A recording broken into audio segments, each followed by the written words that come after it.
The field. Every neighborhood has one. Grass, concrete, or dirt.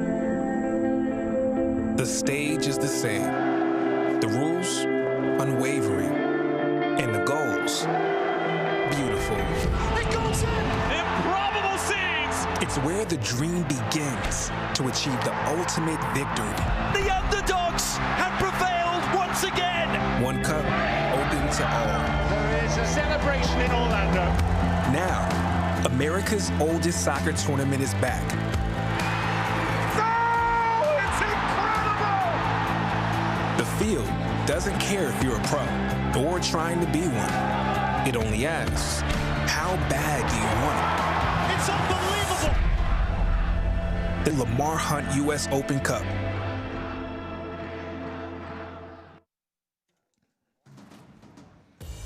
Eight tickets to the round of 16 punch last night. 8 more tonight, including one here at Geodis Park as Nashville SC hosts FC Dallas in the round of 32 of the 2023 Lamar Hunt U.S. Open Cup. Happy to have you with us tonight alongside Manchester United great Gary Bailey. I'm Joe Malfa. Just a reminder of what these teams are playing for, getting into that round of 16 just 2 weeks from now. You see the dates set up beyond that. Everybody wants to be playing for the trophy in the final on September 27th. And Gary, if this Nashville team is to make its way through, you maybe rely on Fafa Pico, who helped you out to win 1-0 last time against San Antonio, coming off the bench, but he gets to start here tonight for Nashville. Yeah, brilliant moment from Fafa. Just nicked the ball off Shannon Gomez's leg just on the edge of the box and then squared it across for Ethan Zubak to get the only goal of the match. So made a massive impact on that game, and that's why then Gary Smith has decided to start him in this one. And always players you never know against your former team. He was with FC Dallas in 2020, only had a cup of coffee with them for one season, but still former teammates on the other side, including Jesus Ferreira, who's been terrific in every way. Started a match for the United States at the World Cup back in November. Best 11 last year, Young Player of the Year. He's the target man tonight. Yeah, brilliant play in every sense. 5 goals in 10 appearances this season, just 22 years of age, and 8 goals in 18 for the U.S. men's national team. There's not much more you can say about him. It's just a terrific talent, and if they get him service, that's the key to it. He can cause Nashville a ton of problems. And here are the other 20 players that will be joining Pico and Ferreira among the starting lineups tonight. Yeah, a bunch of changes depending on which teams you look at. For Nashville, they're going to play 4 at the back, a diamond 4 and 2 up the front. McNaughton, the only player left from the Chicago lineup, but if you compare it to the last Open Cup match, San Antonio, then they've got 7 remaining from that side. Changes for the Dallas team that drew 0-0 in the last full game, which was against Minnesota. Mawa comes in goals for Pass. Marco Farfan is in, Giovanni's in, and Sabaleng's in. Martinez suspended, Paul Areola rested, and O'Brien is on the bench. Some heavy hearts on the field tonight for FC Dallas. Moment of silence before the game. Both teams taking part. You'll see both teams sporting black armbands as well. The tragedy that struck the Dallas community this past week. Nashville, unfortunate reality of the situation, can sympathize. We're told they were able to don their black armbands this week. Leftovers from 6 weeks ago when their community was rocked by a similar tragedy.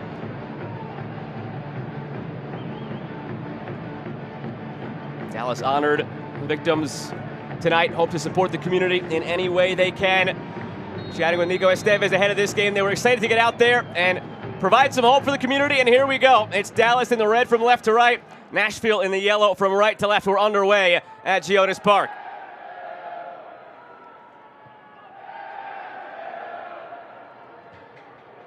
Early long ball in, searching for Sebastian Leggett on the Dallas side.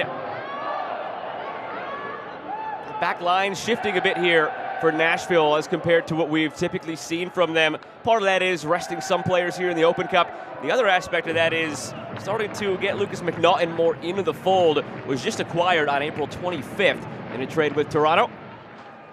Yeah, as mentioned, he is the only player who played in the last match against Chicago. A very good 3-0 win. It was a fantastic performance, and Gary Smith delighted with it. Felt his team kept on pushing, could have sat back and didn't, and that really pleased the coach.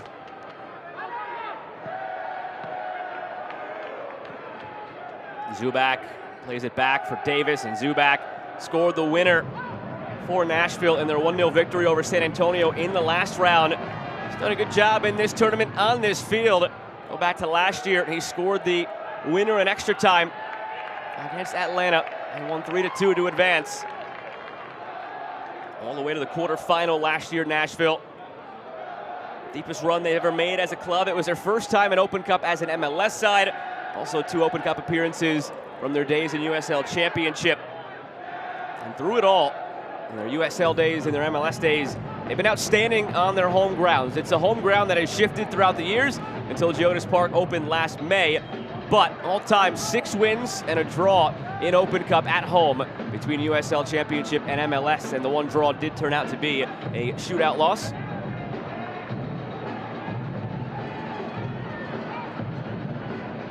It's very much an informed Nashville side that's taken the pitch here today. They had that good 1-1 draw with LAFC a few weeks back, and since then 3 straight wins.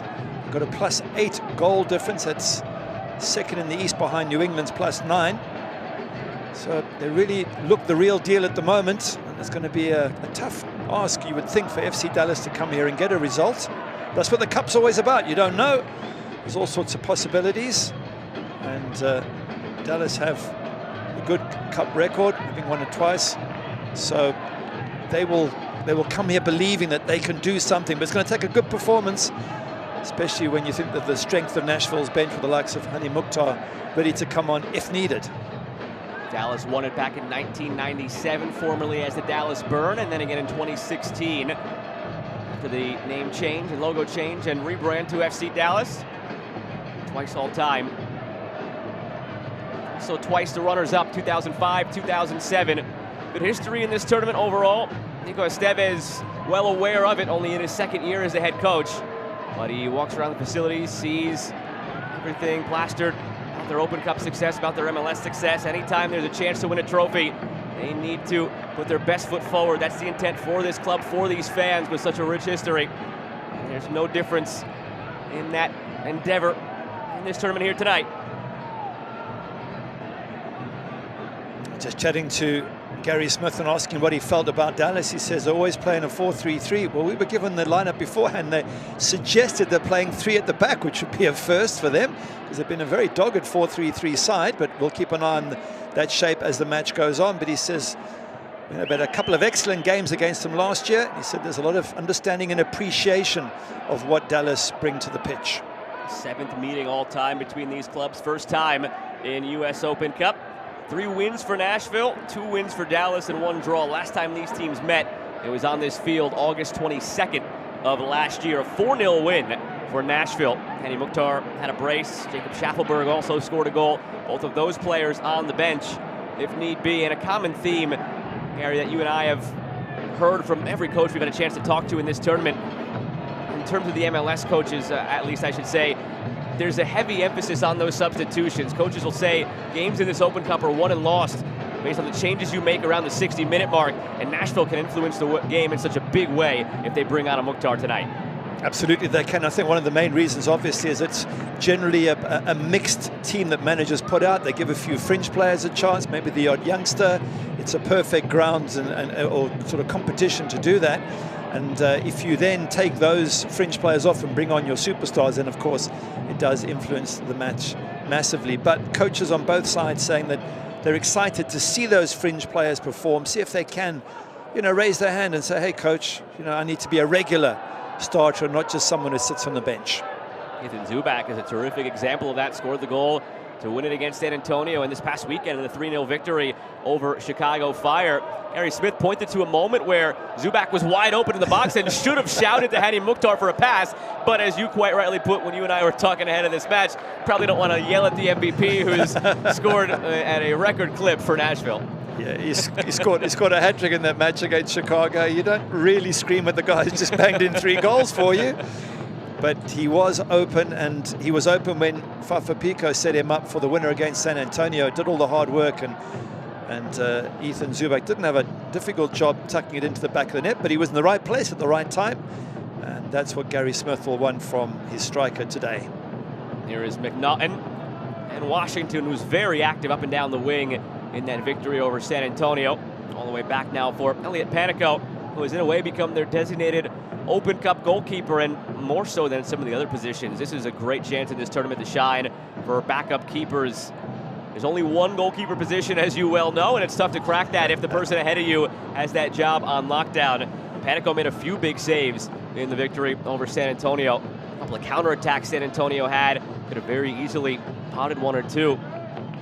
And you never know what happens to Joe Willis if he gets an injury. He's 34 years of age. The body's probably taken a bit of wear and tear over the years. So, you know, as a fringe goalkeeper, reserve goalkeeper, you've got to just make sure that if the opportunity arises, the coach has no doubt in your ability and puts you straight in. And you're right, once you're in, if you keep playing well, then there's every chance you keep that position. It's just a very strange thing with goalkeepers.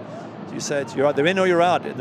Everywhere else on the pitch, you can be pushed in different positions, and as a keeper, you're either the number one or you're not. There's no gray area. Same thing on the other side today. Jimmy Maurer getting the start for FC Dallas. 57 starts in his MLS career. Most of those came when he was their first choice keeper between the 2020 and 2021 seasons, but it's taken a back seat to Martin Paz so far this year.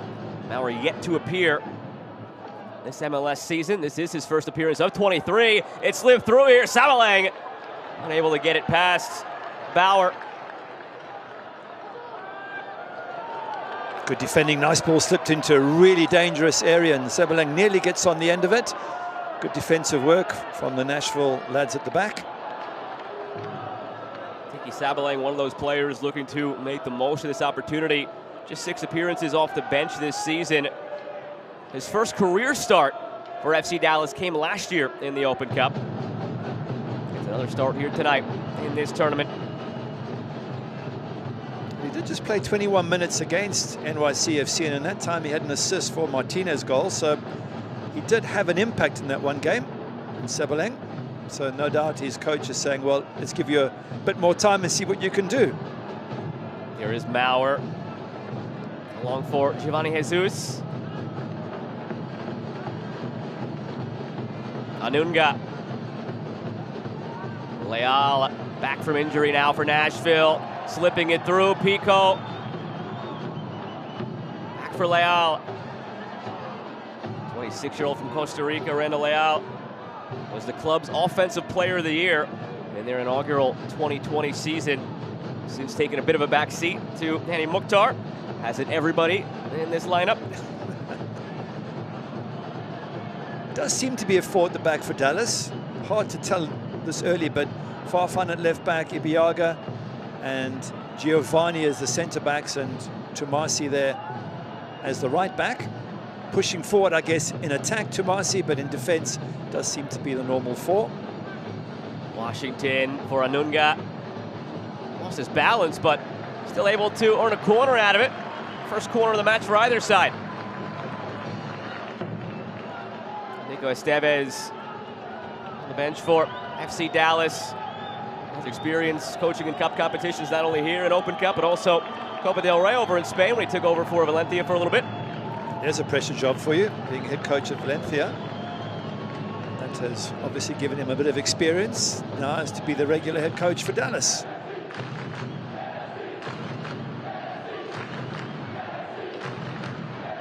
Corner driven low. Not much doing there for Nashville. Sort of a roundabout journey to get here for Estevez. Was the assistant coach for Greg Berhalter, U.S. men's national team. A little while there. Luchi Gonzalez was the head coach here for Dallas. His time came to an end. Estevez was hired. Gonzalez took Estevez's job with the national team. And now Gonzalez has since gone on to be the head coach of San Jose, who sits one spot ahead of Dallas in the MLS standings this year. Dallas right now in 5th place in the early going at 4-3-3. 10 matches, enough of a sample size to start to gauge where you're at, as it's played ahead here to Pico and cleared by Maurer. And through these 10 matches, Estevez overall happy with the trajectory of the team, just wants more consistency with and without the ball. He says there are moments in games where we look how we want to look, and we look like the playoff team who was in contention last year. And there's other moments where it just goes away, and those are the moments in which we are punished.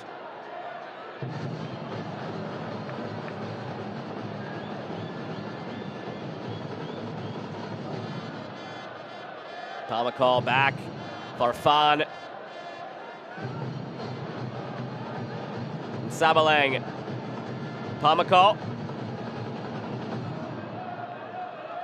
I'm just looking at this Nashville lineup, wondering where the goals are going to come from. In fact, the 10 outfield players combined have 4 goals in all competitions this season. Zubac with the 1 in the Open Cup, Fafa-Picault with 2 in MLS, and Taylor Washington with 1. So it's not a very offensive side in that sense. Flag comes up on Ferreira. Of course, most of the goals have been scored by Hani Mukhtar, I guess. Could see him in a little bit. Amazing. 3 goals against Chicago Fire in their previous match. And then the one before that, they beat Atlanta 3-1 at home. He was involved in all 3 goals. Didn't get the assist necessarily, but he was involved in making them happen. So just an incredible talent, and someone that Nico Esteves picked out as the danger man should he play. And that's I guess he's happy he's not starting. Gives Dallas a little bit of an extra chance.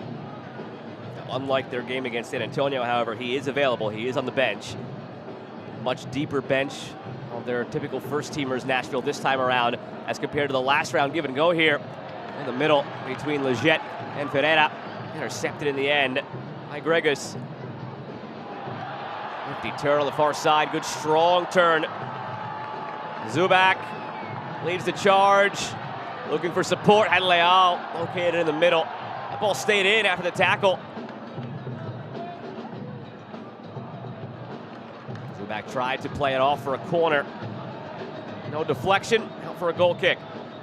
Pity. Pico made a good run into the box and he was available. Obviously Zubac knew that. He was just trying to get the right moment to get the ball across. Defenders doing their job. That's the combination that has to find that breakthrough, as you were saying. Not a lot of goals between the offensive players for Nashville, but those two, if they combine, they could be the ones that break the drought and get past Jimmy Mauer. Been much better lately defensively, FC Dallas. Started with their 1-0 victory on the road against Inter Miami at the beginning of April. Prior to that, they had gone 12 consecutive MLS matches dating back to last season without a clean sheet. Pitched a shutout in that game, and now 2 of the last 4 games have kept the clean sheet. Almost 3. They had their match on Sunday, or this past weekend, excuse me, abandoned against St. Louis due to weather. But they were on their way. It seemed to possibly another clean sheet limited St. Louis in that game. It was scoreless at the 50-minute mark, where the match was abandoned. So 2 of the last 4 kept the clean sheet, plus 50 minutes against St. Louis. It's a nice turnaround for this team defensively. And that's in spite of some injuries they've had along that back line. Okay, just asking Nico Esteves about the St. Louis game, and said he felt that they were wearing them down, they were getting the better of them, and that they would have gone on to win it. Funny thing, when I spoke to Bradley Cornell for the match last night, he said something similar, that his team were on top. They hadn't been put under any stress, and they were upset the match had to be called off for lightning. So both coaches putting a really positive spin on the identical match. Well, Esteves hoping that his Open Cup spell turns out better than St. Louis's. They were eliminated last night at Chicago. Panico tracking this one. Chicago Fire with a new interim manager, and that seemed to give them a bump, and they got 2-0 up. Only in the dying moments did St. Louis City get 1 back. It was a surprise given how well St. Louis City have been playing, and they put out a decent team as well. So congrats to Chicago Fire. Taken away here by Pico. Pico back for Randall Leal.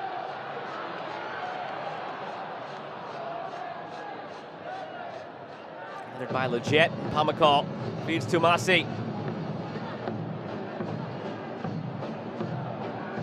Tumasi has started 6 games in the regular season this year for FC Dallas, appeared in 9 of them. 11th overall pick back in 2018 out of Wake Forest. Very high hopes for him. He's become a regular ever since 2021. Panico with it again. You had Chicago St. Louis yesterday, which was a cracking start, I believe 2 minutes in, correct? Chicago scored in that game, a quick jump for Chicago, very, very early goal. I had Charlotte Orlando, much different story. It was scoreless in the first half, and then we saw the substitutions made in the second half by both teams, bringing on their top-tier designated players. And I wonder if we're going to see something similar to that here tonight, where these teams are a bit cagey in the first half and then bring on that second wave of support, the Mukhtars of the world, for Nashville in the second half, and things really open up a bit more. Could very well be. It's difficult to tell, especially with cup matches. All the players know. They know the sort of immediacy of it, the fact that you want to get ahead. The moment you do, the opposition have to come at you a little bit. You can't say, well, you know, if we lose this one, we can still win the next 5. It's you know, you're either through or you're out. And so that changes the psychology of the game. And getting that first goal, getting ahead, putting the opposition under pressure, trying to counter-attack and get a second, that's all part of cup football, and very difficult to know how it's going to pan out, of course. All we know is it gets very exciting in most games. Here is Pamukal. See if he can stoke some excitement here in the attack for Dallas. Yet to register a shot in this one. The same goes on the other end for Nashville. 17 minutes in here at Geodis Park. Pamukal drops it back for Cerillo. Sabalang out to Junka. Junka's ball deflected. First corner out for Dallas. These are very important corners, set pieces. It's where you can get that go-ahead goal, especially if you can get a flick on at the near post. No doubt both teams have been working on that, the build up to this match. Especially when there's a lot of changes in a team, players are not quite used to where to stand, who to mark, and that's when you can take advantage of it. So set piece is absolutely vital for both sides. Jesus Ferreira is betting the ear of Lucas Spala almost all the way down to the corner flag. I wonder what that might have been. I haven't seen Ferreira involved in too much necessarily, where he could be complaining about some of the contact he's received. Undoubtedly, he will receive some. He's always one marked by the opposing back line. Rightfully so. Taking this corner, going short with it. Pamukal, something off the training ground there. Had an open man at the penalty spot was Marco Farfan.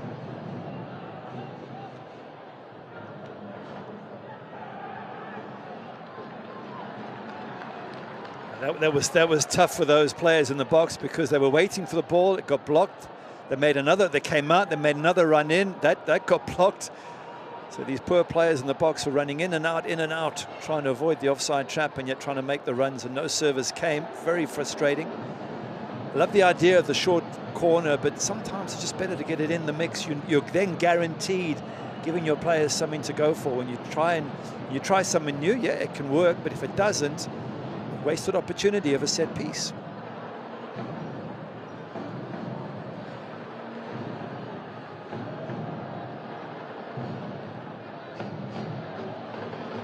Schemed along toward Pico, undercutting Farfan.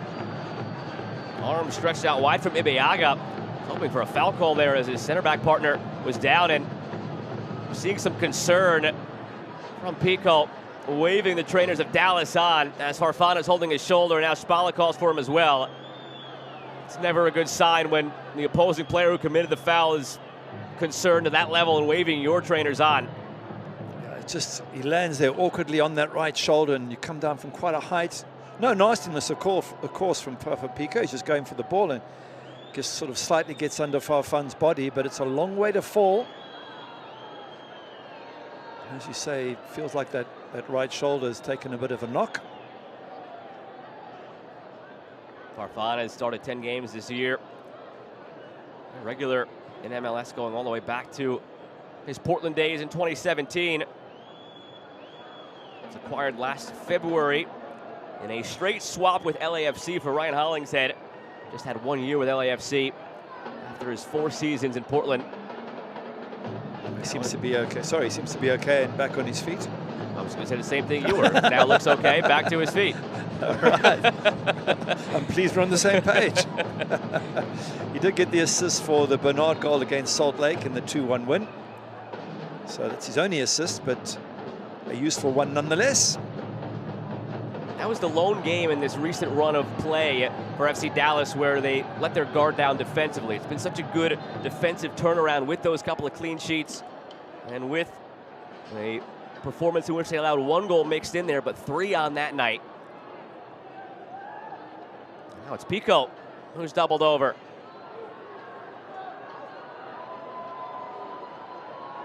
think he gets a bit of an elbow in the face there. There's no VAR, so there's no slowing it down and having a look. And I think sometimes with these elbows in the face, they just happen. It's one of those things. You jump for the ball, your elbow's out. I think if you swing the elbow, then you're in trouble. I think we're getting a little bit too picky about elbows in people's faces. If that's the natural way you jump for a ball, almost the referee feels there's no intention.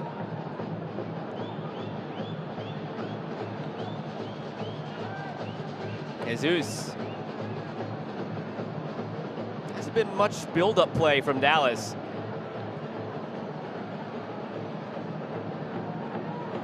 Washington.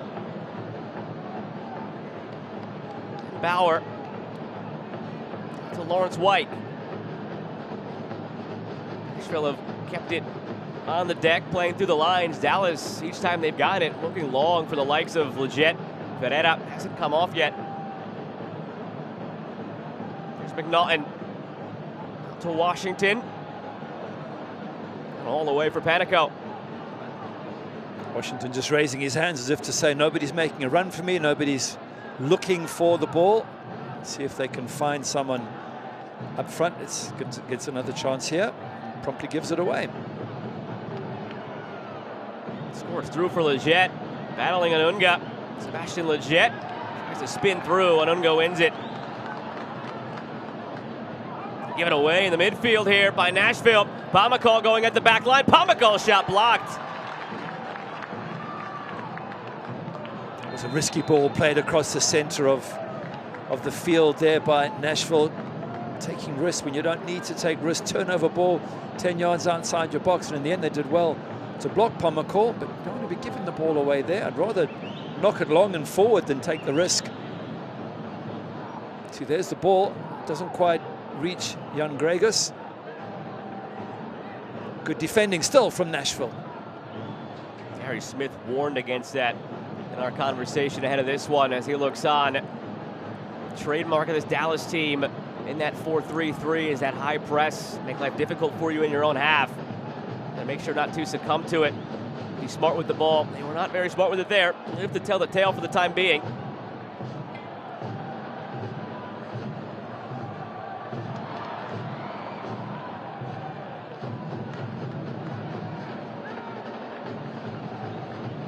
Settled by Cerrillo, looking for Ferreira, and guided back to Panico. Ferreira visibly upset after that one. It's very difficult for a number 9, or in his case a number 10. If you're on your own up there and you're just getting long balls, you've got to battle with the centre backs. You want to get better service than that, especially from out wide. Cleared away by Farfan. Seemed to think that Maurer was coming out for it, realized in the end he wasn't. Had to make a decision. Jesus Ferreira, as terrific as a goal scorer as he is, it's not a traditional hold-up 9. Seems like he's alone up top here. Usually has his running mates of Paul Arriola, who came out injured in that game against St. Louis. And the way those two slash in and out of the lines makes them so dangerous. They're alone for now.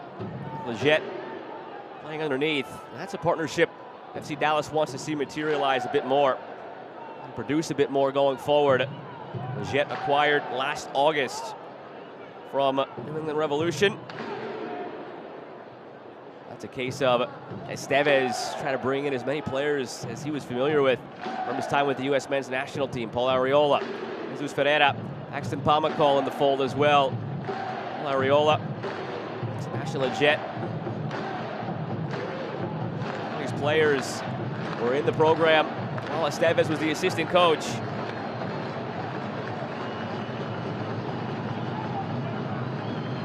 There's one other player that can help and needs to, and that's in Sabaleng. He's got to be a supplier for Jesus Ferreira. If he can, then he might start more games, because I think that's the key to any side when you've got a striker as good as Ferreira is. Getting service to him becomes absolutely critical. That's the big challenge today for Tiki and Sabaleng. That was the hope when they drafted him in the first round of 2022's draft. Offside flag comes up here on Nashville. A couple of results in the books already here on night 2 of the round of 32. This edition of the Lamar Hunt U.S. Open Cup. FC Cincinnati, a 1-0 victory at home against NYCFC. Brendan Vasquez goal in the 56th minute. And Columbus Crew on the road against Loudoun United, MLS team against the USL Championship team. It was the MLS team with a 5-1 thrashing of Loudoun. At halftime in the All-USL Championship game of the night, Birmingham leads it up 2-0 on Memphis 901. And kicking off at the same time as us was a match between Houston and Sporting Kansas City. A 1-0 lead for Houston. Still 3 matches to kick off throughout the evening. Austin FC about to kick off at home against New Mexico. Then 2 in the later windows. LA Galaxy hosting Seattle Sounders. Portland Timbers hosting Real Salt Lake.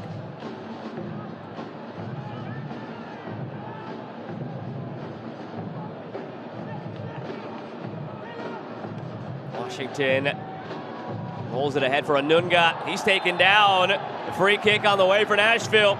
Got all sorts of tangled up there. Giovanni Jesus. He's lucky, Giovanni. He doesn't get a yellow card for that, because you're bringing down a player who's going through, yes, to the touchline, but you can get a good cross in from the touchline, and clumsy tackle. But once he was on the wrong side, I felt he brought him down professionally there. So anyway, referee Lucas Spala decides not to bring out the card. As long as he's consistent, then that's absolutely fine. Leal will take the free kick.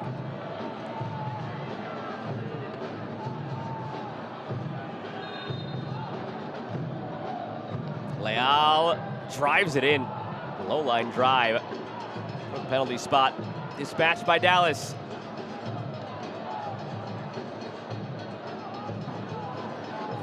Fapico, give and go inside. And now a free kick from out wide on the opposite side. It's Tumasi, the guilty party this time. Once again, we're back to the importance of set pieces. Win them, try and get the ball in the danger area, and in fact that was something that Coach Steves picked out as one of the strengths of Nashville, was their power from set pieces. So let's see what Gary Smith's side can do.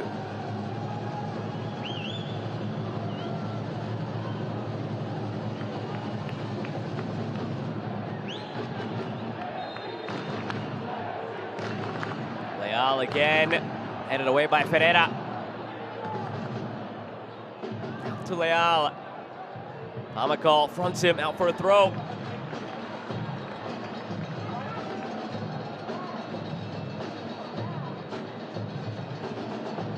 Terrific recent run of form for Nashville. Just 1 loss in all competitions since April 1st. 4 wins, 2 draws, and a loss in that time span. Defensively, 4 clean sheets in those 7 games. Offensively, they've scored 11 goals in those 7 games. It's all clicking right now. It certainly is. When we spoke to Gary Smith before the San Antonio Open Cup match, he was hoping that they would find that good run, and that's exactly what they've done, courtesy, of course, of their superstar, Hani Mukhtar. And that San Antonio match, he said we're 65, 70% of the way there. And that number was intentional because he felt in 2/3 of the field, defensively and in the midfield, they were good. It was that final third where they were lacking. He was quick to point out that he doesn't think they're all the way there yet. As terrific as it is to have Hani Mukhtar, he mentioned that right now it's just him who is the driving force in there for Nashville. I want to see more from the players around him, because they know that if all of a sudden Mukhtar were to switch off for a game or 2, who else is picking up the load and shouldering that? Maybe you're seeing that right now without his presence on the field. He wants to see more from the ancillary players in the attack with Mukhtar.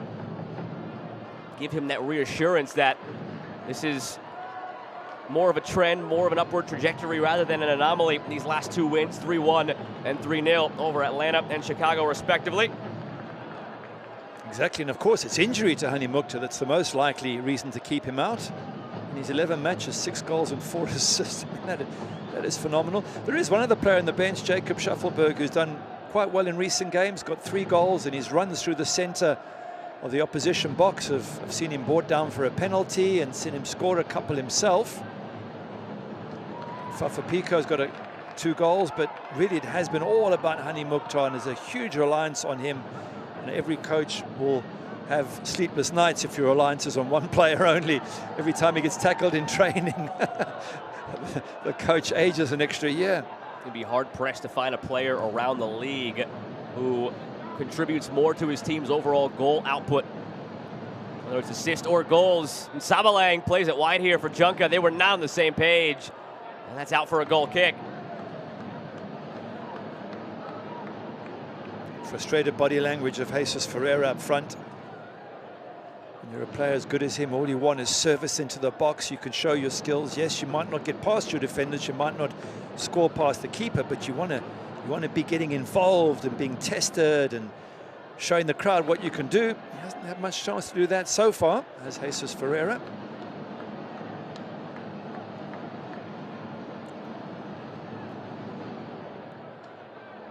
Just going back to that point about Mukhtar, last year, 34 goal contributions. As a team, they scored 52. That's a pretty hefty percentage. Somewhere on the 2/3 mark. That's a lot from just one player. I guess the same can be said of Jesus Ferreira for FC Dallas. If they were to lose him, they lose the player who's made a huge contribution in terms of goals, 5 in 10 matches.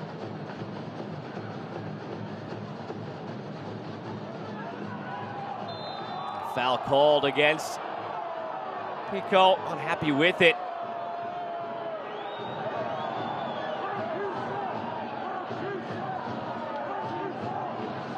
Pico's been the lone player involved really in each of these physical challenges. One where Farfan went down, he took the elbow from Pamukal, got involved again here.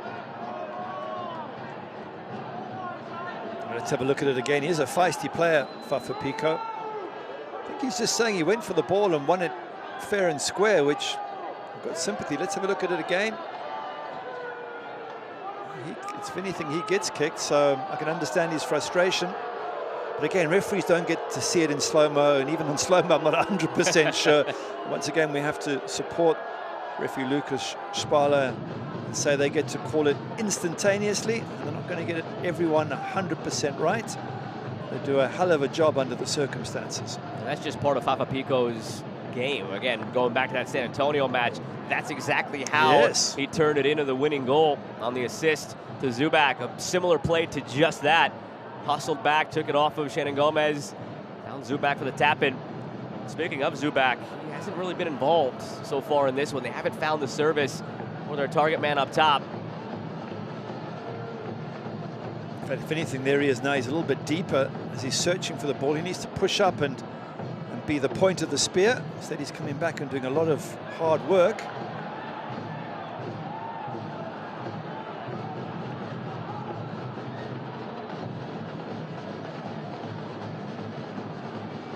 He got that goal against San Antonio in the Cup last year.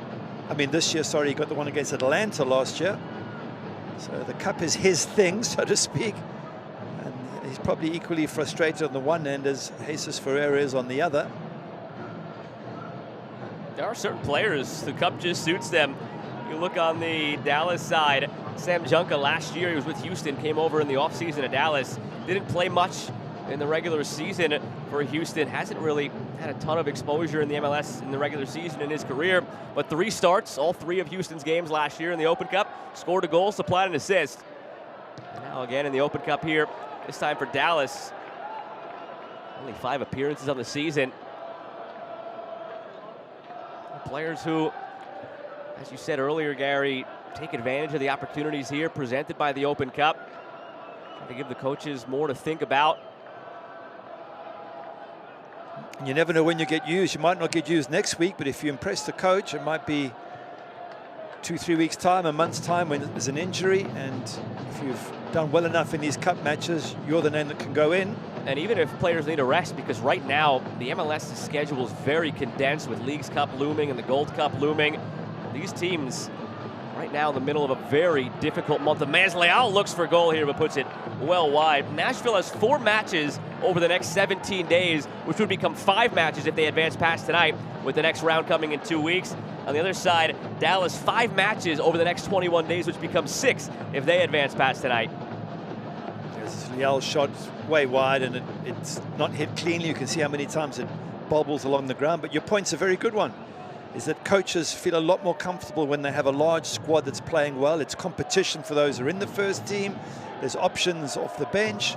But if the players who come off the bench don't perform, then you start sticking with the main 11 week after week, and then you get tired legs and injuries. So yeah, it's very important for these fringe players to impress. Both these teams playing basically every third or fourth day the rest of this month. The lone respite they would have is, again, not one you necessarily want to have. It'll be that week of the round of 16. There are no midweek scheduled that week for MLS teams because of the window of Open Cup, but you want to be playing on that week because it means you're in the round of 16. Fafapico having a long chat again with the referee there. It's one thing making your point, but you want to just be clear of upsetting the referee, and persistent arguing with the referee could get you into trouble. So just a little heads up there for Fafapico, just to take a deep breath. But he is that combative style player. Given away here at the back by Dallas. Here is Fafapico, forced out wide. Pico turned around now by Cedillo. It's deflected and into the arms of Maurer. Just needed a moment of magic there from Fafapico. He was in the right position, edge of the box. You're looking at him saying, can you do anything? Little Ronaldo step over, lose the defender, get the defender off balance, and wasn't able to. And you wonder what Hani Mukhtar would have done in the same situation. Just has that ability to get past players and get shots on goal.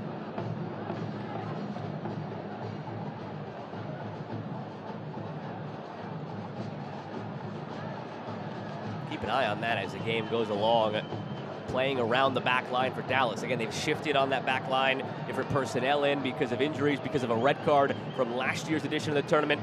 That carried over to this one for Martinez. So they're a team that has had to just make things work on that back line.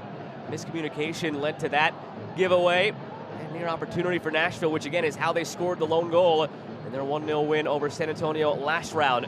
So you know they're a threat here on their press to turn you over and turn it into a goal. They break that press here, Dallas. Find an open man, Jesus. Tomasi leaves it for Leggett, and back to Jesus where it all started.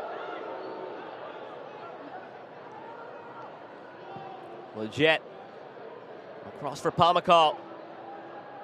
Paxton Pamakal. Past Gregus. Junka step over looking for that cross. Earns a corner. Just felt there were options to get that ball in the box there. Yes, they have won the corner.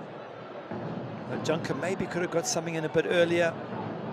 Now you're giving all the defenders a chance to organize themselves, etc. Still a good opportunity. But perhaps taking too long to get that service into the box. Second corner of the match now for Dallas. Last time they went short, something off the training ground. Nearly pulled it off. Farfan was open at the penalty spot, but intercepted at the last moment by Nashville.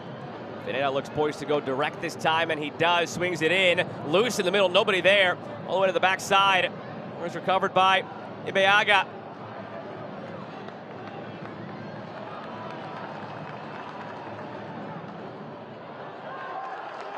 Good pressure from Pico there, just forcing the defender to take his eye off the ball as it comes down, and they get the throw in, and pressure's off for the moment. Just 5 minutes to go here in this first half. Both teams have one shot. Neither team has a shot on target. Both teams have 2 touches in the opposing 18-yard box through 40 minutes. So most have been played in the middle third and in the wide channels. It often happens in cup matches. You were talking earlier about sometimes there's an early goal and the excitement goes crazy, but more often than not, it's a feeling out process. Neither side wants to fall one behind, because you do that in a cup match. You know the clock is ticking and the psychology starts to get to you. So if both sides playing it carefully, but at some stage they will open up, probably in the second half, as you said earlier, when the subs come on. When those subs come on to make an impact, that's when you really get the excitement of the cup. You get that aspect of it, and then you get the other psychological aspect of things, which is going back to the match congestion right now for both of these clubs in MLS. The last thing you want to do is play 120, so you have more incentive to open up and try to take care of business in 90 minutes. And if you have to go 120, you do. And as I say, a lot of these players will not start in the next match. The French players, they'll go to the bench, say 50% of them, but it's the 50% who will start the next match who clearly are not keen on going 120 minutes. Sometimes you could look at these games almost as 2 60-minute halves. In your mind, you think it could go the distance. Those subs you bring on at the 60-minute mark, in your mind, you have to know they can go an hour themselves. Maurer just waits. Grew impatient, picked it up and throws it out the left side.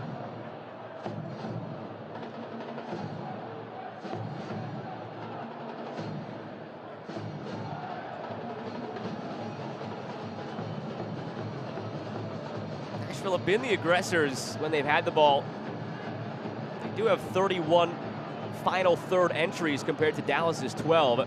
Some of the advanced stats we have provided to us, so they've been gaining the more positive territory, Nashville, working the ball up the field. For both teams, it's just broken down once they've gotten there. Vanna dropping a lot deeper now to receive this one and start the attack.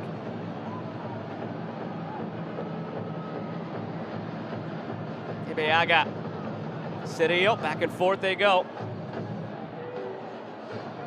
Just wondering what the coaches will be saying, because both coaches will be happy they've kept a clean sheet. Both coaches will be frustrated they haven't really threatened more often. So it could be a very, very similar team talk in the locker room for both Gary Smith and Nico Estevez, which is keep it tight at the back, but we need to start creating a few more chances. And yes, we will freshen things up during the second half. But in the meantime, get out there and start the second half positively and try and get on the front foot. So content managers, but not over excited at this stage with the attacking performance of either side.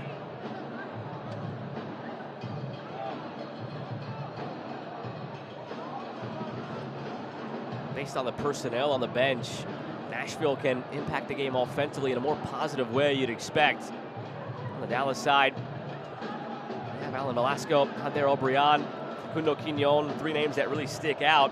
But on the Nashville side, you could bring on last year's MVP in Mukhtar, also Alex Muil, Jacob Schaffelberg. We got a terrific center back on the bench as well to provide some extra minutes in the late stages, and Jack Mayer if need be.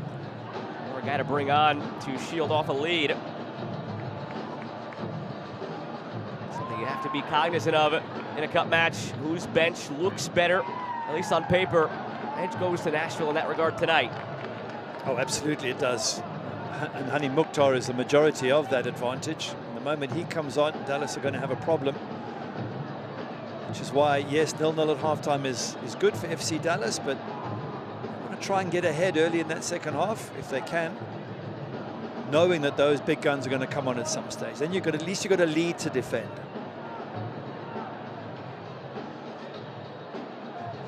Forced through the middle by Gregus.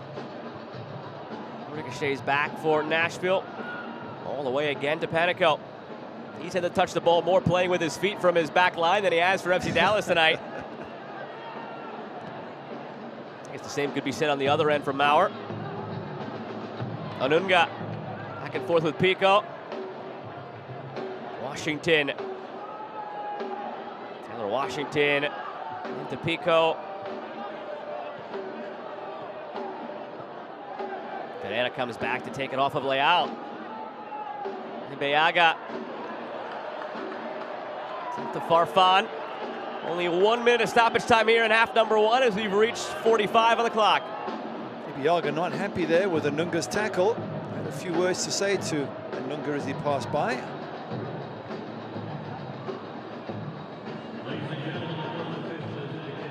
Sabalang. Pamakal's been very deep lying in this game so far for Dallas. At times almost looking like he's part of that back line. We're talking about the difficulty creating good goal-scoring opportunities for both sides, and that's why I mentioned the set pieces. There's been free kicks for Nashville, there's been corners for Dallas. Those are the best opportunities probably for both sides, and the quality of service hasn't been that great, given the big centre backs and the centre forwards something to aim for. So I think when things are this tight, when you do get free kicks, corners, you've got to really put them into the mixer and see if you can just get something. Doesn't matter, it doesn't have to be pretty. You just got to get that go-ahead goal.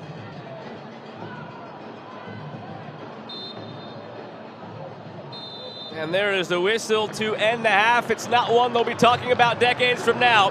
Scoreless between Nashville and Dallas. 2 total shots, 1 apiece. Neither of those on target. A lot to think over at half, and a lot that could possibly change in the second with the institution of some substitutions.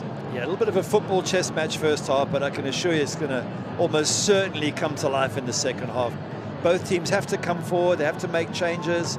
It's a little bit of chippiness as well. Both players here having a go at the referee about certain tackles. So it could start to get quite interesting in the second half. It hasn't had many opportunities, but it has had those fiery moments you like in a cup match. And that's spilling here into the break. We'll see what the second half looks like. Nashville hoping for another deep run after making the quarters last year. And Dallas hoping to return to prominence, the 2016 and 1997 two-time Open Cup champions. More to come from Geodis Park this evening.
Hey, what's going on, everybody? This is really well. To be part of our first ever NFC Summit.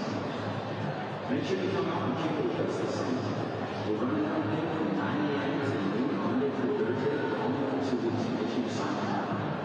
One thing I can assure you is that this environment will be amazing. Tons of fun, action-packed, with a lot to learn about. Simply because our talent coach will be running the show, and I'll be ready to explode. All skill levels are welcome, so make sure that you pull up just to learn a little bit more, add a little bit to your game, and most importantly, have a good time. Registration is $400 a week, and that includes some Nashville SC gear and a swag too. For more information at NashvilleSC.com/camp.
Welcome back to Geodis Park. Players slowly trickling out onto the field, set to begin half number 2 here in the round of 32 matchup between Nashville SC and FC Dallas. Happy to have you along with us this evening. Alongside Gary Bailey, I'm Joe Malfa, and this is where we usually show you highlights before we get to stats. But the thing is, expected goals are .09 between these teams combined, and these stats tell that exact story. So we'll show you the stats. We won't show you any highlights because there really weren't any, and we hope for more in half number 2.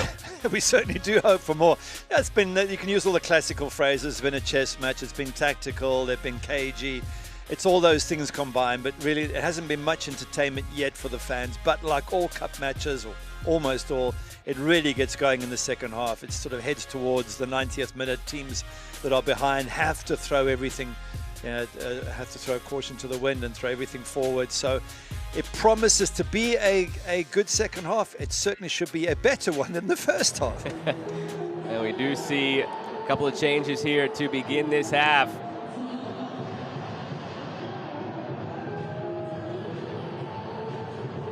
Alex Muil into the match, as is Jack Mayer and Luke Hawkinson.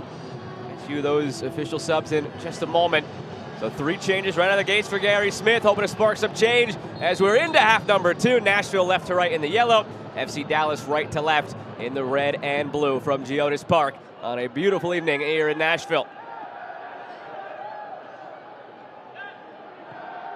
I think that's a nice, brave move by the coach. Make 3 changes straight away at halftime. It shows intention. It raises the energy of the players and the crowd. Let's see if it works now.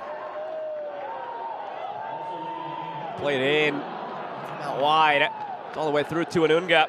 Muil came in for Davis, Mayer in for McNaughton, and Hawkinson in for Leal, who was coming back from injury. They don't want to push him too much.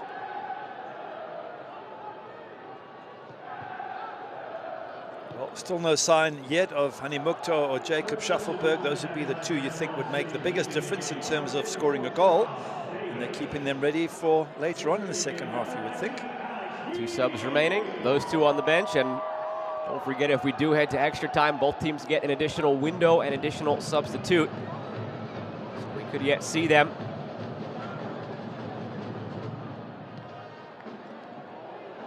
Over the top here to Hawkinson, almost brought it down magnificently, gives a thumbs up to the supplier. Hawkinson, 5 appearances, 1 start this regular season. 80th overall pick in the 2020 draft by Nashville. Coming off career highs in appearances and minutes last season. Jack Mayer, we touched on in the first half, available on the bench. Terrific center back. Not a surprise that he comes in for McNaughton, who was just acquired, and they're slowly bleeding him into the team. He went 63 minutes in his team debut this past match. Now Mayer comes in. He started the last match against San Antonio. Mayer, the 23-year-old, was the first ever draft pick in the club's history. And Alex Muil for Sean Davis. That is a former Red Bull substitute there as well. Both of those players were with New York Red Bulls in their run to the final of Open Cup in 2017 before they lost to Sporting Kansas City. So you take off one experienced midfielder who has a run to the final in this tournament for another. Muil started the last match against San Antonio. Jet takes a bit of a bang here. See that the ball had been won, but there was a contact with the legs as well, so he wins the free kick. I guess it's now over to Nico Estevez to say, well, Gary Smith's made his changes. How are you going to respond? Obviously, I don't think it'll be an immediate response, but certainly around the 60th minute mark, you would expect Dallas to start to look at their bench, which has got some decent players they can bring on in the form of Jesus Jimenez and Bernard and O'Brien. And expect to see some, if not all of those, at some stage in this match. Junka taken down here awkwardly.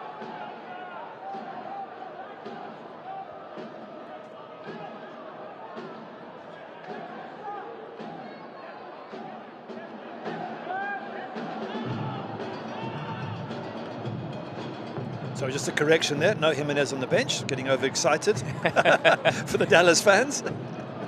O'Brien, Quignon, Norris, Korcha, Kamungo, Velasco, the outfield players among the bench for Dallas in this one. A couple of those players popped up with the MLS Next Pro side. North Texas already. Look out here. Slip at the back here from Dallas. Almost played in front to Zubak. Once again, it was Pico and Anunga wreaking havoc. A slip from Jesus almost cost them dearly.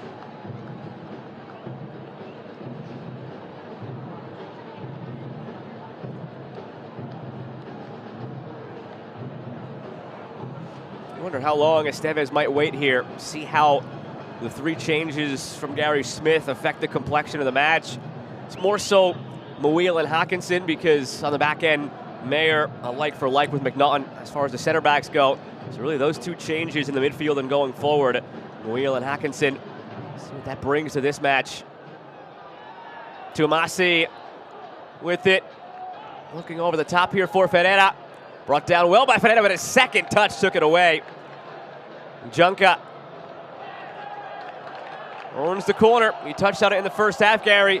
In a very tight affair like this, set pieces of the utmost importance. They certainly are, and delivery into that danger area.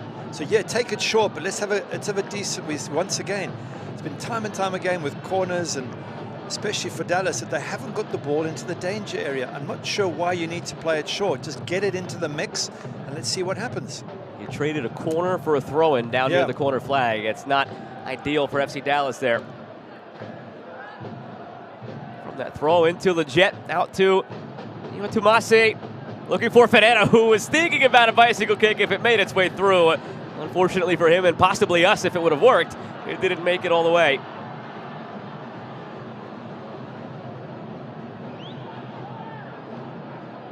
Farfan. Pamakal. Possession still just about down the middle. Between these 2 teams, they've each had their ebbs and flows of controlling the ball. Territory's mostly been controlled again by Nashville. 37 final third entries compared to Dallas's 16. And here they come again into the final third. Muil, pocket of space laid off to Anunga for Pico. Tumasi there.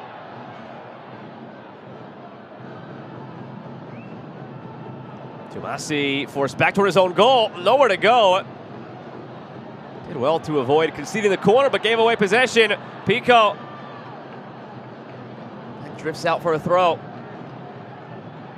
Again, one of the options is to boot it down the pitch to the halfway line. If you can't find someone to pass to, you don't have to dribble out of trouble. Yes, I know most coaches would like you to play out, and I get that, but when your options are limited and there's no one to just whack it long, just aim for Jesus Ferreira. Maybe he can get on the end of it and you can build from there. Otherwise, it's very risky to start trying to play the ball out of your box under pressure. Out for a goal kick. Ibeaga does well to shield it at the end line. Alex Muil, a high five in the end with Ibeaga, but he wasn't initially happy enough to give him a high five. Thought he drew the foul. It's a nice touch there when you have sort of shouldered someone over the line and they're not happy. Come back, make your peace with them. You don't have to create an aggressive situation. Nice to see that from Ibeaga. The way the first half ended, we thought there might be some spillover here, and there may yet be. At the end there, the final pictures we showed you were Jesus Ferreira, Fafa Pico, bending the ear of the officials. There were a few physical challenges in that first half that were maybe on the brink of yellow cards. In the end, none were brandished to either side. Keep an eye on that. If there's even just one heavy challenge of the sort, it might start boiling things up again. Certainly if you get towards the end of the game and one team's ahead, then things do get a bit chippy because players who are losing get desperate. Pico in behind, goes for the shot. Zubak was screaming at the backside for it. Zubak's holding his head in his hands. He was free, he was available. Wasn't the most difficult ball to find him. Perhaps Pico just didn't have his feet in the right position at the right time. He had obviously had a defender on him. Let's have a look at it again. See there, I would play it straight away. Instead, he takes the touch and then tries the shot, doesn't even try and square it for Zubak. So no wonder Zubak's a little bit upset. This time Zubak looked like he did give Pico a bit of an earful, unlike on the weekend when he didn't for Hani Mukhtar. So maybe message from Gary Smith was received by Zubak. And also, it's not the MVP who you're yelling at here. No disrespect to Fafa Pico, but again, Mukhtar was in the midst of a hat trick in the last game, so you can understand Zubak maybe zipping it and keeping his mouth shut.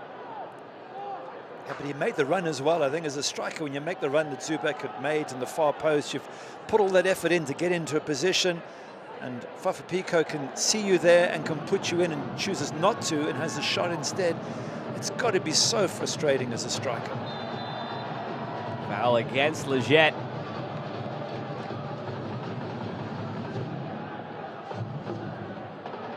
Onunga. A lot of green grass in the middle of the field. Dylan Washington. Back for Onunga. Too strong on it. Allowed Ferreira to get back into the picture. Ricochets off of Onunga. Out to Lawrence Wyke. Here is Wyke. Started the last match as well. Here in Open Cup. Yet to appear in the regular season this season for Nashville.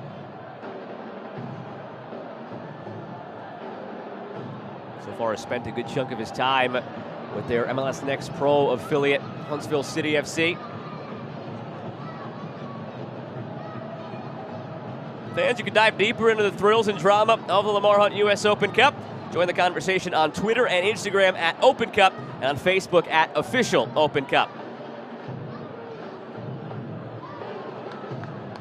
Just looking at Tiki and Sabaleng, number 16 for FC Dallas, and thinking that he probably has 10 minutes in which to impress his manager. Otherwise, he could be one of those players taken off.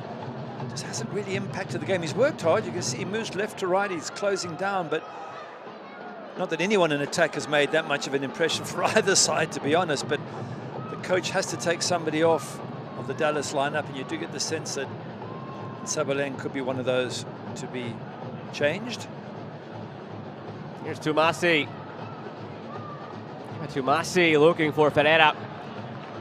Well, with that last opportunity from Pico that he fizzed wide and high, we did cross a milestone here. We're finally past 0.1 expected goal. It's 0.04 for Nashville and 0.07 for Dallas. If you add it up, 0.11. We've crossed the 10th of a goal expected goals threshold in the 55th minute. I think that's a hell of a lot to be proud of, but I think from a defensive point of view it is. I mean, let's get it right. Yes, the attackers haven't done much, but you can point to the defensive duties on both sides and say, you know, very impressive. I'm not so sure the crowd see it the same way. They don't get excited by good tackles. They get excited by goals and scoring chances, which I still think is going to come as we sort of head towards the two-thirds part of this match. Tumasi to Ferreira. He stumbles over the ball. Ferreira still battling for it. The defenders there for Nashville were looking at each other. You take it, I take it, you take it, I take it. Ferreira almost took it in the end. And that's one of those challenges that might reignite things that we saw at the end of the first half. Atkinson barreling through on Farfan, who's been on the receiving end of a couple of those heavy challenges now. Now, that is a borderline yellow card, isn't it? Amazed we haven't had any yellows as yet, but referee Lucas Spala, as I guess his patience is going to run out soon. Nice ball out from Panico. Although it's not a nasty one really, it's just a coming together of bodies. There's no kicking getting involved, so Farfan should be okay. Lucas Spala having a word with Fafa Pico, as well as Jan Gregus. I mean, that's his bit of proactive refereeing, talking to the captain and a veteran in Pico to settle things down here.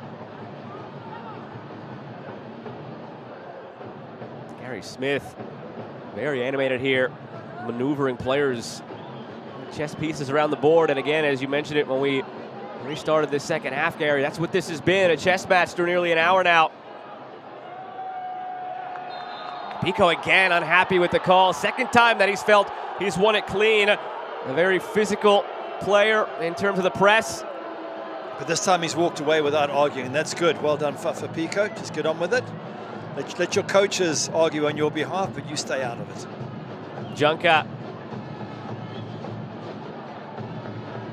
Looking back for Sabaleng. On the other side, FC Dallas would have really wanted Pico to have picked up a yellow card by now, because that's such a big part of his game. It's how he sprung the goal to beat San Antonio for Nashville in the last round. If he's got a yellow card, maybe he thinks twice about the next time he has that type of press and tries to pick your pocket, and it makes life a bit easier for your back line. It's a fair point, and as I said, both teams can sort of point to yellow cards that could have and should have perhaps been given. That's why it's gonna get a bit chippy at some stage, you think. Here's Tumasi. Ferreira over the bar. It did take a slight touch. It's out for a corner. That's how quickly Jesus Ferreira can change a game. Well, at last we have a highlight. And it's a nice little ball just played through there, and he turned so quickly. Tumasi with the pass. And this is why Ferreira is such a player. Just turns and strikes and wins the corner. And if you give him service, what a player he is.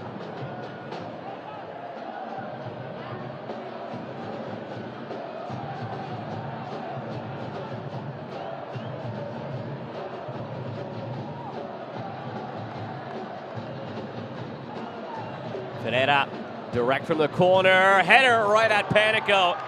Jesus did well to shake free at the penalty spot. Panico makes the first save of the night for either keeper. That's the first shot on target of the match here in the 60th minute. And that came from putting a corner into the danger area and letting the players fight for it. It's the first decent set piece that's gone into the box from either side, and it gets an effort on target. Yes, it doesn't get a goal, but at least there's a sense that you've got a chance. Sometimes the keeper might not be able to grab it first time when you pick up the rebound. Something positive for Dallas.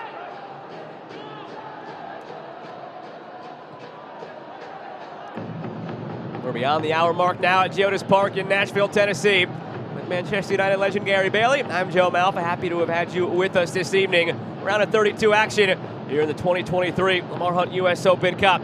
Just a couple of tickets left to be punched into the round of 16. Will it be Nashville or Dallas? Last year, this was the round where Dallas fell in defeat to Sporting Kansas City. Nashville made it all the way through to the quarterfinal. Played in by Junka. It's a difficult game for Dallas against Sporting Kansas City on the road. They had a 2-1 lead last year in the round of 32. Sporting Kansas City tied it 90+8, and then they scored twice in extra time to win it 4-2. Difficult one to swallow, and the same goes the other way for Nashville when they were expelled in the quarterfinal. They had a 1-0 lead until 90+4 when Orlando scored to tie it and ultimately lost in penalties. But here is the first change now on the Dallas side. Sebastian Velasco comes in, and that'll be it for Nsabalang. You just mentioned he might be on his last legs here to try and impress Estevez, and that's it for him tonight. Yeah, he's worked hard. He's put in a really good shift. You can understand the coach wanting some fresh legs on the pitch. He just needed to impress a little bit more in terms of threatening the goal. But in fairness to him, don't think strikers on either side have had a really good night of impressing the coaches so far. I still think they'll get a chance in the last 30 minutes. We've already seen Jesus Ferreira have a little snapshot. So not Nsabalang's fault, but the coach has to make a decision, and you felt he was the most likely to be replaced. Here's Fafa Pico. Zubac running in the middle. Hawkinson on the backside. Pico cutting, shooting, scoring! Fafa Pico breaks the deadlock in the 63rd. That's a great finish from Fafa Pico. I thought for a second he had other options he could have passed, but he kept on running, got into the box, jinked one way, jinked the other, then sticks it into the far corner. He was the one who made the goal for Ethan Zubac in the previous round against San Antonio. This time he scores it himself, tucks inside, gets it into the corner, beats Jimmy Mauer. It's a good finish, it's a good run, and he has threatened all night. He's been hungry, he's been aggressive, he's been positive, and now he gets his just rewards, and he gets the home team in the lead. Fans have been waiting for something to celebrate, an opportunity to hang their hats on. That is the first shot on target of the match for Nashville, and it gives them the 1-0 lead. Pico doing it to one of his former teams. Spent the 2020 season with FC Dallas. Over the last 2 seasons, he's 7th in the MLS among wingers in goals and assists combined with 26. You're seeing why there. He had the assist on the game winner last round, and he produces the goal here. Well, now it's over to FC Dallas. They're going to have to come forward, and as we discussed earlier, once one team scores, the other has to be more positive. They've got to take risks. That gives Nashville the opportunity to counter-attack and get a second. It forces FC Dallas to push forward and throw numbers in, so the excitement starts to ramp up. Didn't even get a chance to talk about Velasco coming on for Dallas. The turnaround happened so quickly for Nashville, but that's a man you want on to help you score some goals. Coming into this week, 30 starts in his young MLS career, 8 goals, 8 assists. Was number 7 on the MLS 22 under 22 list last year. Panetta was number 1 on that list, by the way. Stands over this free kick now.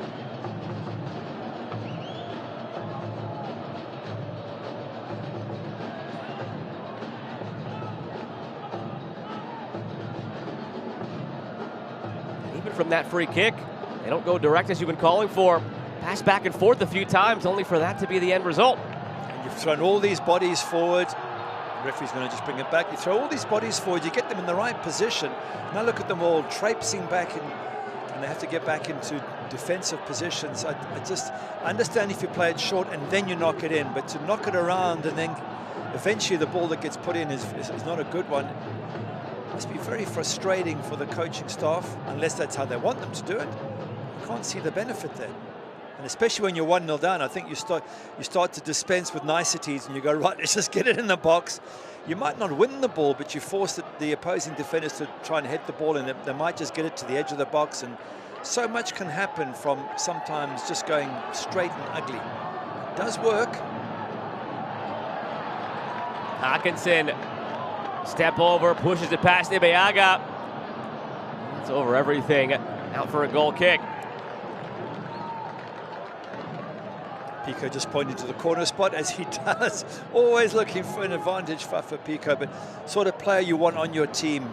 Throughout the first half, yes, he was niggling the opposition, but he was winning balls. He was taking them off defenders, and once or twice I thought got blown up a little bit unfairly, which is what got him all fired up. But as he did in the previous match, as you mentioned, against San Antonio, turnover ball there, made the goal for Ethan Zubak. It just is his nature, and it's a wonderful player. You'd much rather have him on your side than against you. If FC Dallas is unable to turn things around here, it's a bit of a mixed bag for the MLS teams who entered the tournament in this round, who had the byes up until this round. Austin FC has a lead at the moment in their match. LA Galaxy plays later tonight. LAFC won yesterday, as did New York Red Bulls. But NYCFC, Orlando City, Philadelphia Union have all lost. Dallas could make it 4 losses in the first 6 participants for teams who entered this round from the MLS, had the byes again to this round of 32. You usually expect better from these teams. They had the byes for various reasons, performance from last year, being in CONCACAF Champions League, whatever the case may be. But you never know what you're going to get on a given night as far as the roster and the performance here in a cup match. Here come some changes for Dallas. Fafa Pico being lifted here for Jacob Schaffelberg. He receives a hero's applause off the pitch. He has the lone goal right now. I wonder if we're going to get a smile from him at some stage. He's probably annoyed at coming off because he's such a competitor. He wants to stay on and see his team to victory. I mean, you're throwing on ammunition here. Jacob Schaffelberg, as we were chatting earlier, has got some decent goals in recent weeks. Just his pace through the middle, won a penalty as well. So he's a player who can cause all sorts of trouble for FC Dallas.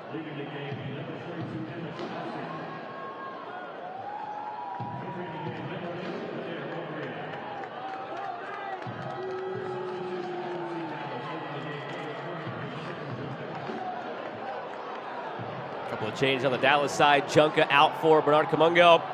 There, Obrian in for Ima Tumasi.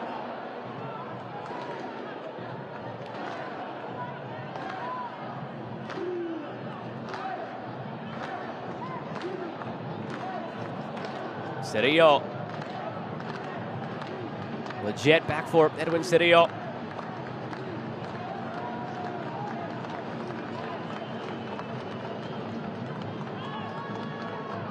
Velasco. Camungo's first touch is on the ball. Bernard Kamungo, 21-year-old, slowly hoping to break into the fold here for FC Dallas. 2 appearances and a goal this season. Had 1 appearance all of last season.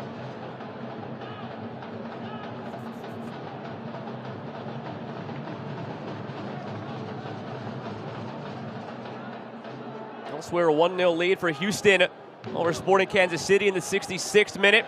2-0 lead for Austin over New Mexico at halftime. Cedillo goes for the spectacular.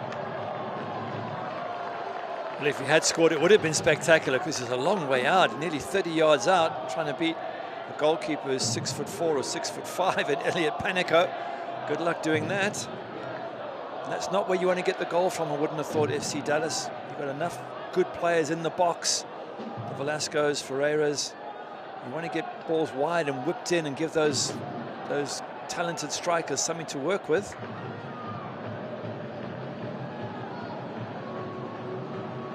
Even Bernard, if I remember, his last goal was a run at the near post and ball got pulled back and he beat the defender to the near post and tucked it in. Jesus Ferreira did the same in a recent match, scoring at that near post from in that 2-1 home win to Salt Lake. In the 5th minute, it was a pass from the right by Giovanni and he got in at the near post. So they're not the sort of strikers who score with, from outside the box. They want service in the box, in that danger area. That's where they're so quick and lethal. Blasco fell to the ground and folded like an accordion, trying to draw the call. Instead, he was called for the foul. It was probably the right call from Lucas Spala. Well, started with a push from Blasco, trying to force his way through. 20 minutes to play. 1-0 lead for Nashville, courtesy of Fafa Pico's goal in the 63rd minute. This stands, this scoreline. He will have assisted on the game-winning goal in the 1-0 win over San Antonio last round. He would have scored the game-winning goal in a 1-0 victory this time around. Nearing 200 appearances for his MLS career. He could get there by year's end. 43 goals, 20 assists in his 177 MLS appearances. Here's Hackinson. They would love another to breathe a bit easier.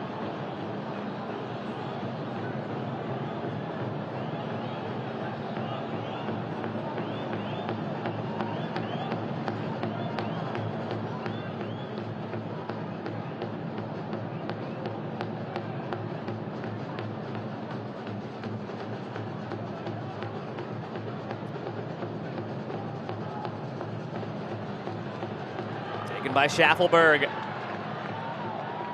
Schaffelberg touching it around Jesus, who cuts him off. That'll be the first yellow card of the match.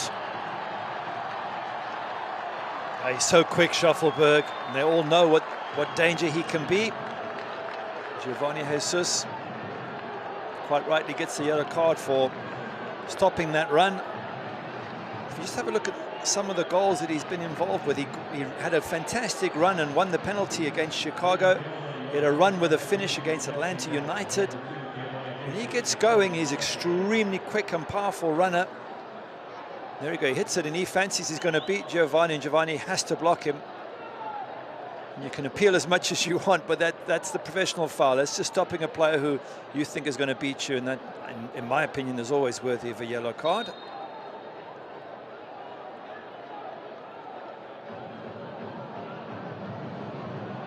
Swung in from out wide. There's a criticism to have of Nashville tonight. Something for Gary Smith to nitpick and improve upon for their next league match. It's that their set pieces have been very ineffective, whether wide free kicks or corners. Nothing has really materialized as far as a true, genuine opportunity off those set pieces tonight for Nashville. I would agree with you there. And it can be the deliverer.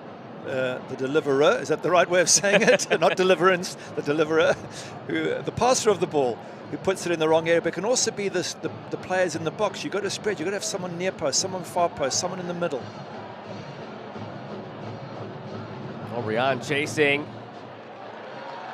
Does enough to win the throw-in down near the corner flag. O'Brien into Leggett. Well done by Anunga to win it. O'Brien coming off the bench, hasn't scored yet this season. Here inside now for Ferreira. O'Brien was second on the team in 2021 with 9 goals, but that dipped to just 2 goals last season, and he's yet to score this season. Ferreira, Pamakal. Here's Kamungo. They're throwing more bodies forward now, FC Dallas, but that means they can be vulnerable on the counter-attack, and that's what Shuffleberg will be looking to do, use his pace. That's going to scare Giovanni. Giovanni can't bring him down again. Already on a yellow, he just picked it up. Play on, says the referee. Elbow there from Cerillo. If that elbow was done on purpose, it's a red card. If the referee seems to be shaking his head to say it was just a coming together, in which case it might just be a free kick. But again, the danger of Jacob Shuffleberg, because of his immense pace, he nearly forced Giovanni to bring him down a second time. In the end, he gets up here, referee doesn't give it, and then that's very close. So that is very close to a red card. Elbow was up, but probably enough shoulder in there to get away with that. That's one where if VAR was part of the equation tonight, I firmly believe Dallas would be down to 10 men. And Cerillo has a bit of a history of that, whether in MLS or his time in USL. He's picked up a few red cards in his time. Some foolish. That would have been in that category.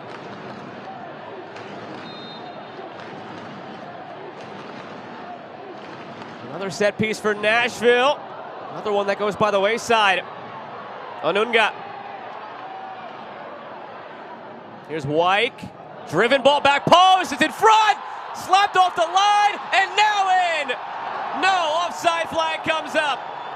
In the midst of all of that, one of those players was deemed offside, and Dallas looks to play quickly now.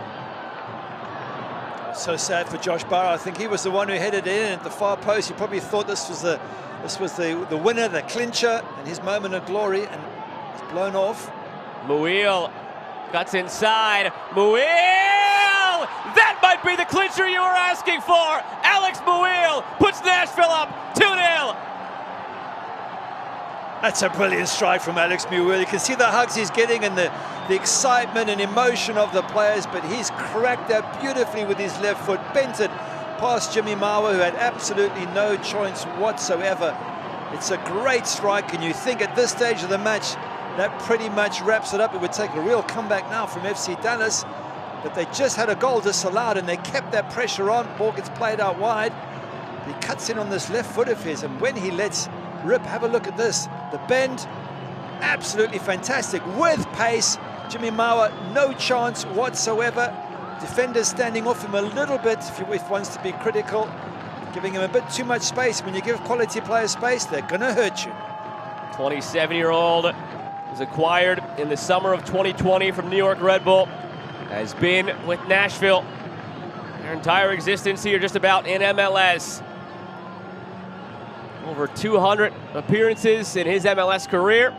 Now a couple of changes from Dallas. Quignon coming in, as is Ahmet Korcha. Korcha had the chance here with the first team. Had started with their second team in MLS Next Pro over the weekend. Legit coming off for Quignon, and it's Jesus coming off for Korcha.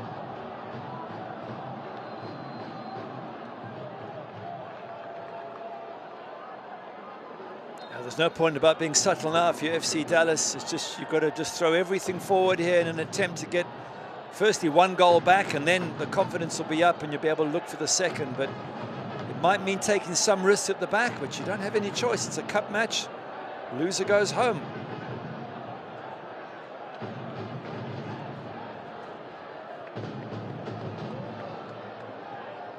Fed toward Ferreira. Away by Power. Given away by Nashville. Quignon gives it up. Velasco just missed it. That was a decent strike that had a bit of oomph behind it. Certainly had Panico scrambling across the goal. But again, the long distance stuff is one thing, but FC Dallas, you get the sense you need to get into that box and get balls whipped across the face of the goal mouth, and that's where they're at their most dangerous. That's a first career Open Cup goal for Muil. This is his 12th Open Cup appearance. 4 of those, the bulk of them, came in that run to the final with Red Bull back in 2017. Not a noted goal scorer. That's just the 20th goal of his professional career. Well over 200 appearances now in all competitions. I do think when Nico Estevez and his coaching staff go through the video in the next day or two, they'll look at the defenders and say, you can't give players that much space in and around the box. You backed off, you allowed him to come at you, and Alex Muil was able, without much pressure on him, to pick his spot. And did he pick it? But you want to have defenders on your shoulder. You want the defenders to be on the shoulder of the striker and pushing him and shoving him and making it difficult. Instead, he was able to settle, pick his spot without too much trouble. And for that, he punished them. Barring a late charge here, it looks like Dallas, for the second year in a row, will be bounced in the round of 32. Nico Estevez talked to us about the importance of this cup to the club historically. Twice the winners, twice the runners-up.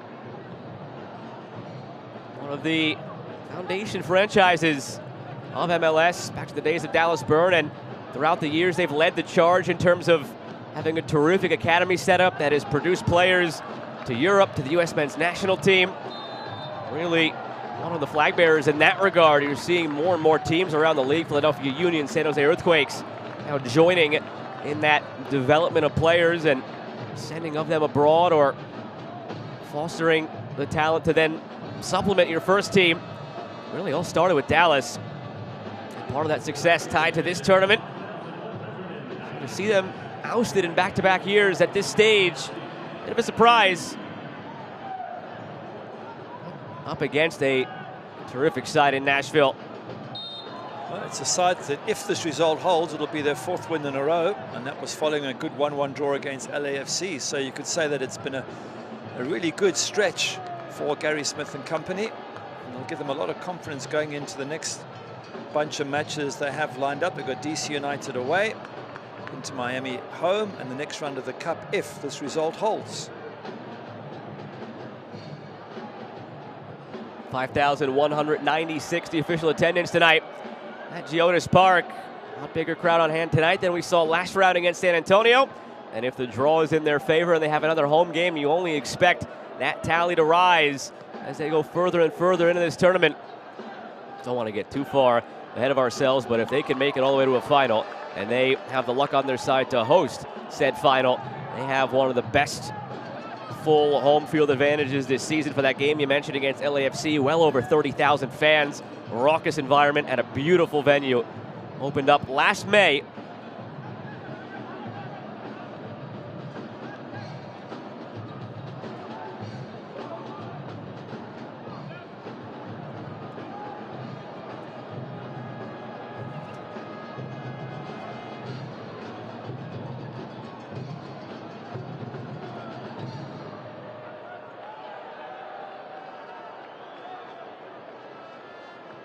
Eastern Conference is suiting Nashville well, by the way. Made the switch from the West to the East this season. Right now 3rd in the Eastern Conference. Most recent MLS Power Rankings came out on the website. They're 4th in the league with their form. Whether MLS campaign or Cup, results have been the same for Nashville lately. This is just the professional side of the game now. Last 7.5 minutes, just keep possession, try and move it into your opponent's half, keep them away from your goal, all the good things. Slow the clock down, take the odd injury. Well, just do everything you can. They've got the 2-0 lead. They're in a great position. Here's Wyke. Spots the run of Zubak at the back post. Just a bit too much on it. Zubak gives him a thumbs up. That was a lovely ball in there. It was just inches away from being a perfect ball. That'll be all for Brian Anunga as Joe Desart comes in.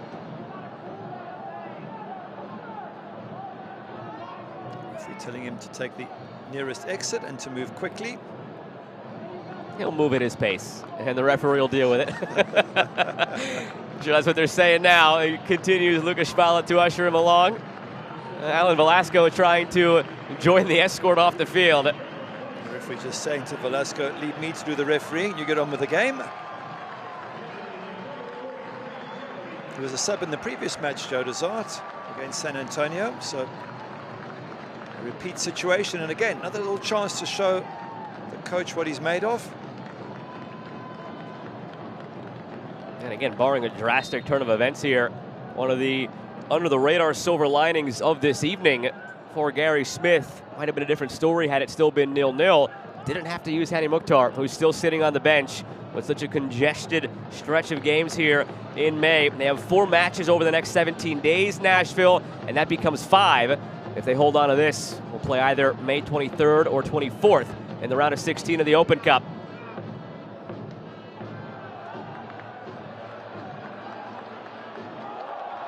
Move by Schaffelberg into space here. Schaffelberg looking through for Zubac, cut off. It's really impressed me, Schaffelberg. His turn of pace is so good. It makes it difficult. Defenders can't stay with him, and if you're a defender and someone can run at that pace, you've got to watch them. You got to someone to double up behind you.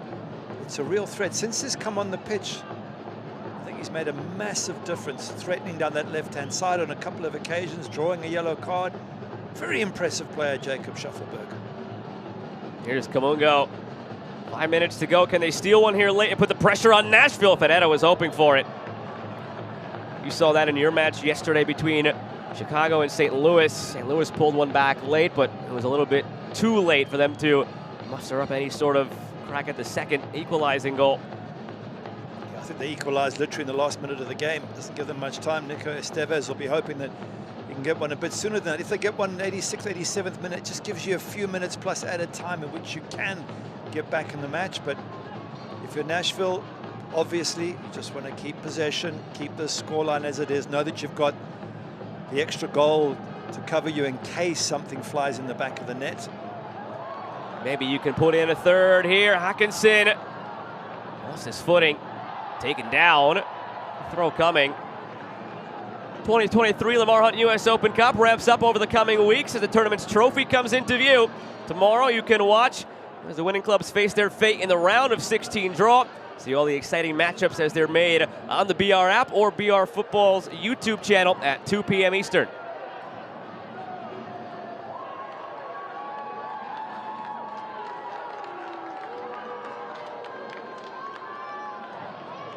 Draw has been in Nashville's favor so far this year. Able to be at home for both of their matches so far.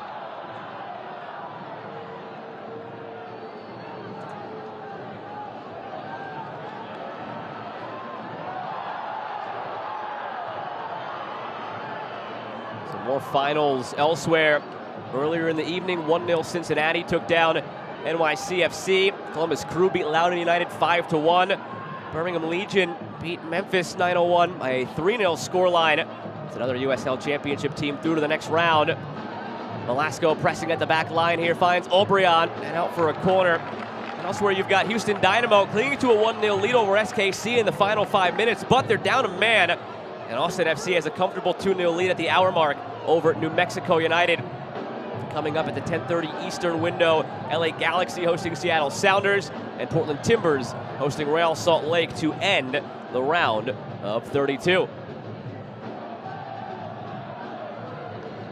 Corner driven near post. All the way out top of the area, Ferreira lays it off. Pamacol floats it back post. There's nothing doing offensively for FC Dallas in this one. Have but one shot on target. It was the header from Jesus about 20 minutes ago, right at the keeper. Might they have a lifeline here on a penalty? No, it's the exact opposite. It's a dive, and Velasco picks up the yellow for it. I think Velasco thought there was going to be contact. Started his dive, the contact didn't come, and the referee's right. Let's have a look at it again. We get the benefit of slow motion replay. Yeah, he was already diving, he'd thrown his legs, and I think the referee absolutely spot on there. Desperate maneuver by FC Dallas. I guess you have to try it, but you end up in the book because of it. Just before that, they had a corner, one of the best corners they've played. It was knocked in the near post, it caused a few problems, it got recycled back in. You look at all the other corners they've had and think, could they not have done that more often in this match? 90 seconds to go of the 90 minutes. We'll wait word on stoppage time. I'll be disappointed, Dallas, if this stands to have only had one shot on target. Muil, Hackinson has bodies in the middle looking for Schaffelberg.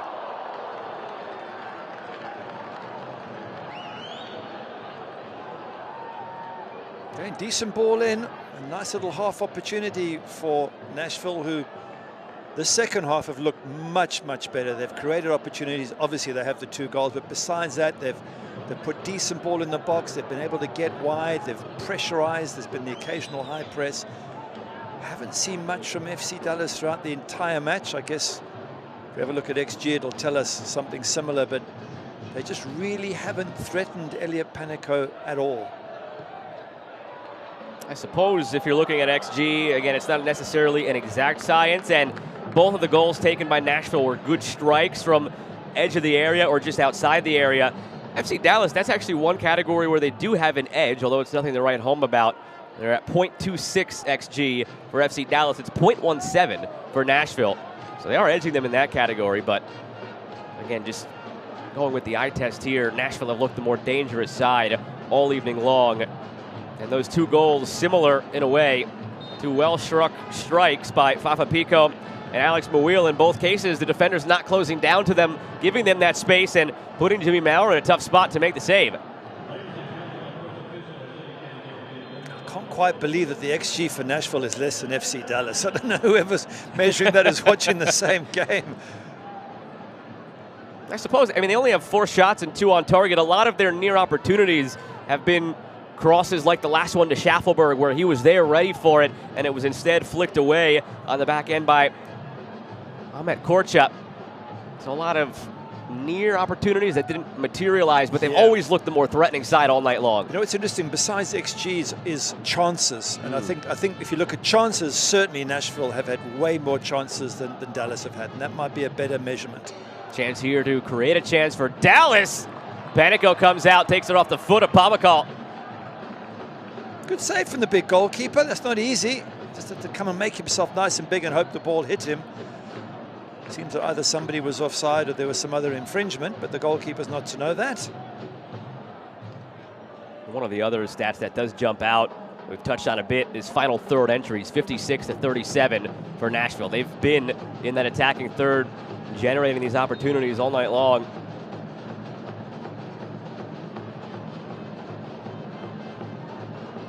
And what they've been is they've been defensively tight, Nashville. They haven't given opportunities, whereas as we've discussed, the goals that were scored were defenders for FC Dallas just standing off, allowing Pico to make the run and cut inside, and allowing Newell to come inside as well and take his shot. So I guess you have to look at the defensive side of it and say Nashville certainly have been the better of the 2 over the 90 minutes.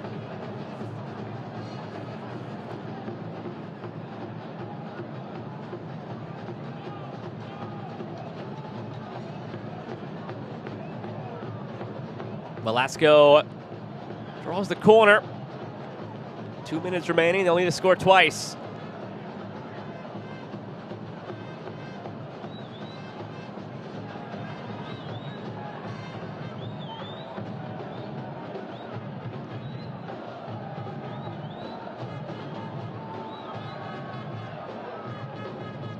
Sent in toward the back post, but Panico is there. Tumbles like a tree in the forest at the end of it. Just knock a few more seconds off the clock, why not? He's entitled to do that. Well, I think the Nashville fans can start planning the next round of the Cup. No, not quite yet. They got to see if they're home or away first tomorrow in the draw. Well, that's a good point. But if they're away, they can plan to watch it. They can plan that on the 23rd or 24th of this month, they will watch Nashville one more time in Open Cup play.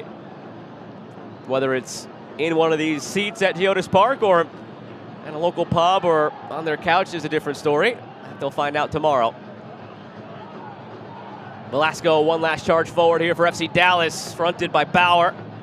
And Panico sends it away. I thought there was a foul there by Josh Bauer. He just stopped and put his shoulder in. And and straight into Velasco, but Velasco's not arguing. I think he feels that the match is virtually over, so there's no point arguing, but certainly felt the defender just blocked his path there.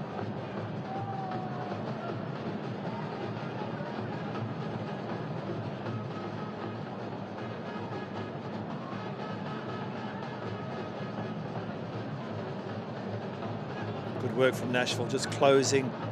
They've done this so well throughout the match. First half, they were both good at it, but second half, Nashville have really been dogged in their determination to close down FC Dallas at every opportunity. And there's the final whistle. Third Open Cup match for Nashville here at Geodis Park. Third time on home turf. They're advancing through, this time to the round of 16. Ousted last year in the quarters, and they are knocking on the door of getting right back there here in 2023. Goals by Fafa Pico, Alex Buil guide them to a 2-0 victory over FC Dallas. I think a deserved victory overall. Some little magic moments from Fafa Pico in particular to break the deadlock, and then beautiful strike from Alex Buil coming in on his left foot and sticking it in the back of the net. But overall, I reckon that not too many people argue that Nashville over the 90 minutes were the better side. Maybe a few FC Dallas fans might argue, but there wasn't much. It wasn't enough from FC Dallas to really bother Elliot Panico at all in those 90 minutes. Now they await their fate in the draw tomorrow. We'll take a look at the highlights, see exactly how Nashville forged its way through to the round of 16. And it all started again down that left wing with Fafa Pico, as it did in the last round, except this time instead of supplying it, he scored it himself. And he's run a long way. He's run a good 20, 30 yards there, and eventually cut inside Ibiaga, allowing him to get into the box and cut into his right foot.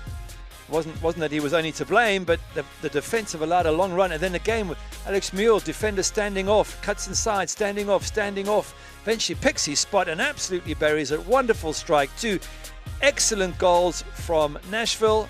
And I'm sure Gary Smith is delighted with their performance in the second half. In the end, FC Dallas dominated possession and had more shots, but that doesn't tell the whole story. Nashville always felt in control of this one tonight. I think so. They didn't have enough as many shots on target, FC Dallas, which is a more important thing. They just really didn't bother Elliot Panico.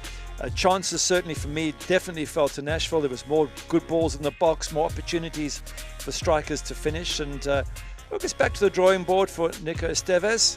He's had in the last 6, it's been 2 wins, 2 draws, 2 losses, a mixed bag. This one also not the best result. They've got to find a winning streak like Nashville's, which is now 4 games in the trot with 4 wins. And they will be playing on either May 23rd or May 24th in the round of 16. That does it for us tonight from Geodis Park. Nashville comes in with a perfect record on this field in Open Cup play, and they leave with that same perfect record after a 2-0 victory. My broadcast partner Gary Bailey and the crew that makes this possible, I'm Joe Malfa saying good night from Nashville, where Nashville SC is through to the round of 16 of the 2023 Lamar Hunt U.S. Open Cup. Good night, everybody.